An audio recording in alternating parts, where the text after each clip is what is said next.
All right, let's go back into our orders.vue file here, and if you can locate where you have your status box here, where you said where it says item.status, it's around line 77 on mine, so it should be fairly close to yours as well.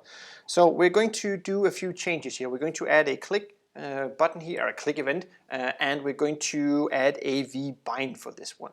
So first thing we're going to do, I'm just going to do a enter so it just separates here, because we're going to write a few things here.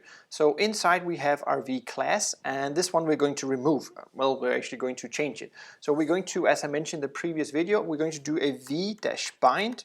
So we're going to bind our class depending on whatever is happening with the click button we had before. So either it's complete, it's in progress, or it's incomplete.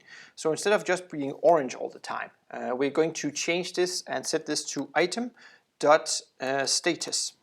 And this is what we already have set up, and we're going to switch. So depending on if it's one of the three, it's going to actually grab and add the CSS color to this, add CSS class to this, so it has the right color as well. Awesome. So that's the first one. We also need a click button. So we're going to do a add click, and in here we're going to create a button that can switch between the three stages, right? So I'm going to call this switchStage.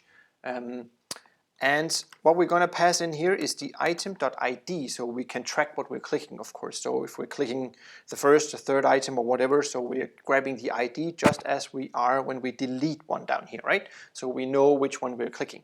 So this is the first thing we need to do, and then we need to, of course, also create our function for this. So let's scroll down to where we have our methods down here. Let's just do it just before our delete here. So we're going to push in our switch stage like this, and do a comma separation so everything works great. So in here we're going to do a update to Firebase. But before we do this, we actually need to take the information we have from the ID that we're passing in, and then we're going to do a filter, so we only grab the specific information we want from that item, and then storing this, and then can reuse this in our if statement we're going to be using later on to switch to update and switch the different stages. That was a mouthful.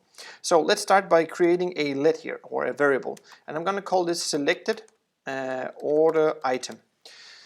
And this is we're going to set this equal to the order items here, order items. So that's the first part of this, and then we're going to do a filter on this, so we can just make sure that we only have the correct one. So we've done this a few times, and I'm going to do this quickly. So we're going to do this, and then ID, and then we're passing along we're setting this to be ID, and in this, and then we're doing the first position because it's an array. So this is what we're going to have. I'm just going to do a separation here. So creating a variable that we can use to check in our if statement, and this stores this information where we grab the order, and then we're using the JavaScript filter here, and we're making sure that we're only having the one we need, right? So that's the first part of our switch state, to store this so we can use it in our if statement. In the next video we're going to set up our actual if statement for this one here.